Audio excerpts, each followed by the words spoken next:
Réinventer l'éducation. Learning World, en association avec WISE, une initiative de Qatar Foundation. Investir dans les ressources humaines est au cœur des stratégies économiques de certains pays du Golfe. Ils croient que l'éducation est indispensable pour diversifier l'économie.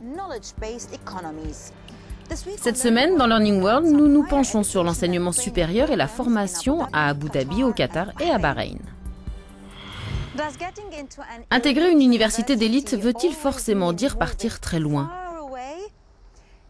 À Abu Dhabi, le Conseil de l'éducation reconnaît que les universités nationales ont un mauvais classement international. Alors ici, on cherche à importer les meilleurs exercices d'autres universités à travers le monde. Jetons un coup d'œil.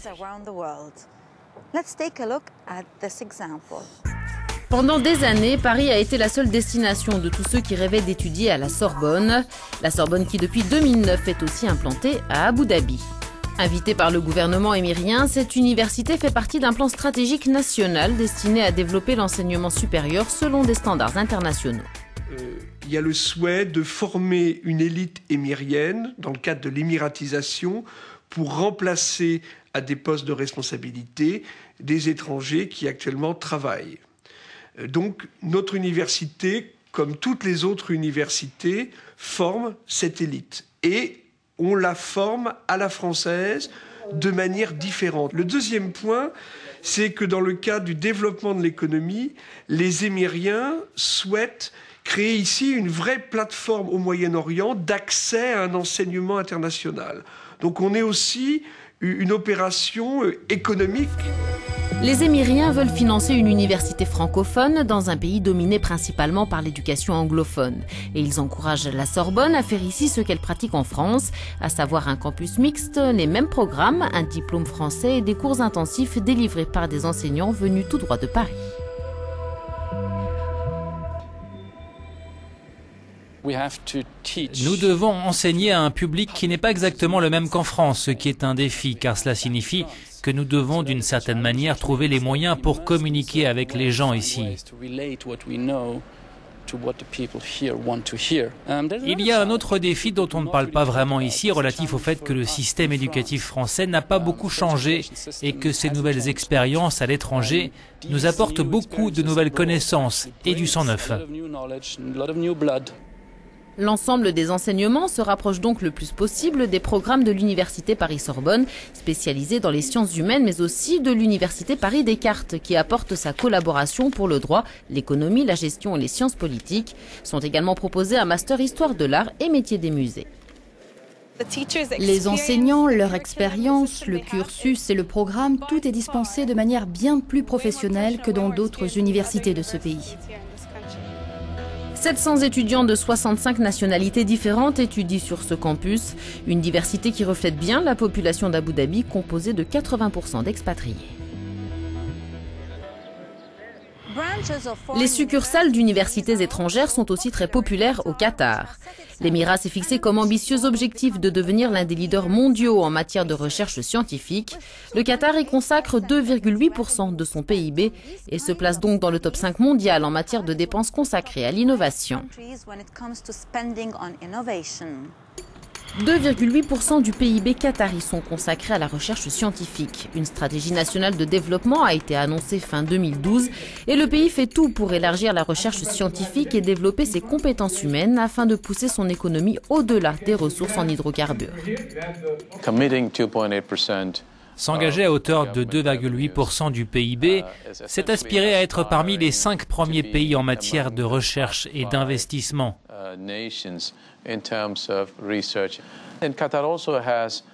Le Qatar a bien sûr un intérêt à être un chef de file, mais aussi un collaborateur et un partenaire dans la région.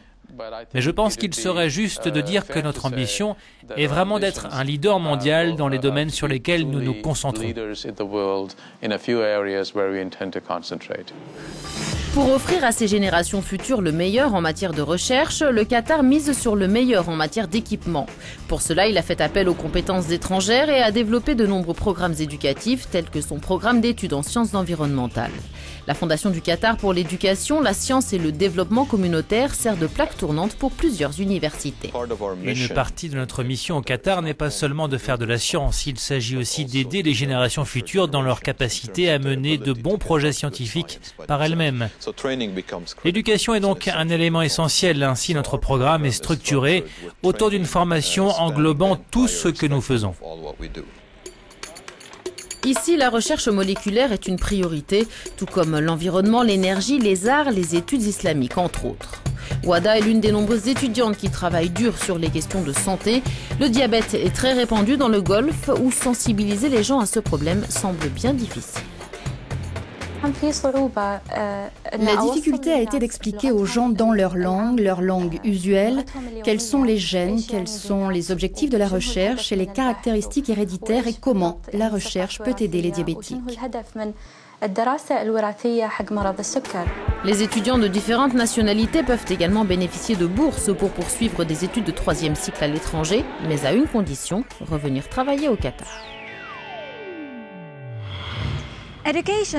L'éducation est essentielle pour développer les compétences nécessaires au travail. À Bahreïn, de nombreuses organisations offrent à des jeunes la formation dont ils ont besoin pour évoluer dans un monde des affaires qui grouille d'expatriés. Regardez.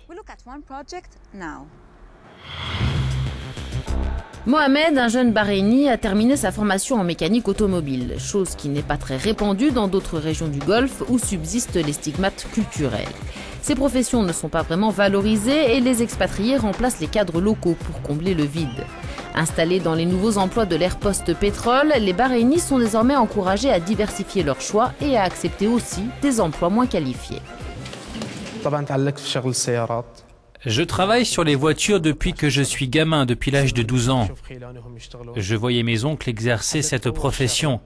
Je voulais faire ce métier et j'ai commencé à chercher un programme de formation qui m'apporterait des compétences, de l'expérience et un diplôme. J'ai donc rejoint l'Institut national de la formation industrielle qui m'a offert une formation et un emploi dans le même secteur.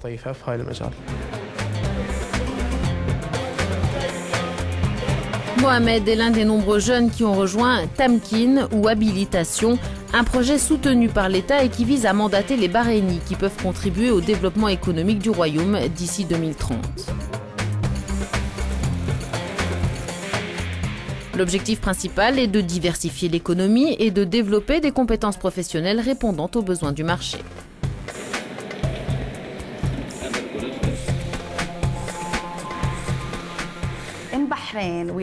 À Bahreïn, nous suivons une stratégie de valorisation des professions, de valorisation du travail, d'amélioration des conditions de travail.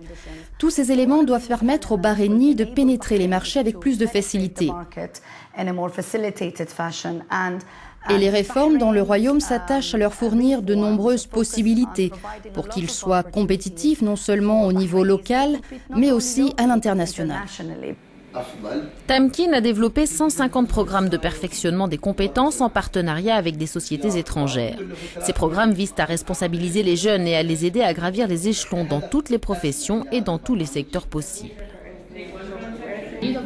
Près de 50% des participants au programme Tamkin sont des femmes et leur salaire dans le secteur public dépasse souvent celui de leurs homologues masculins.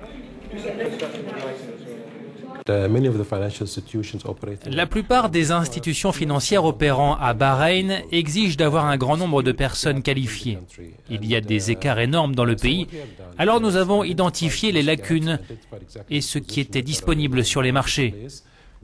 Nous avons alors conçu des programmes de formation et recruté des Bahreïnis dans ces programmes. Nous les avons formés et beaucoup d'entre eux ont soit trouvé un emploi, soit sont dans un processus de recherche d'emploi.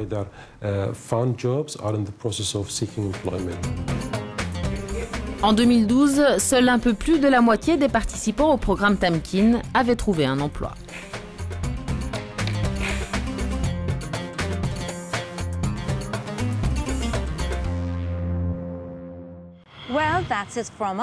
Voilà, c'est tout pour cette semaine. Donnez-nous vous aussi votre avis concernant la réforme de l'éducation dans le Golfe. Au revoir et à la semaine prochaine. See you again next week. Learning World, en association avec WISE, une initiative de Qatar Foundation.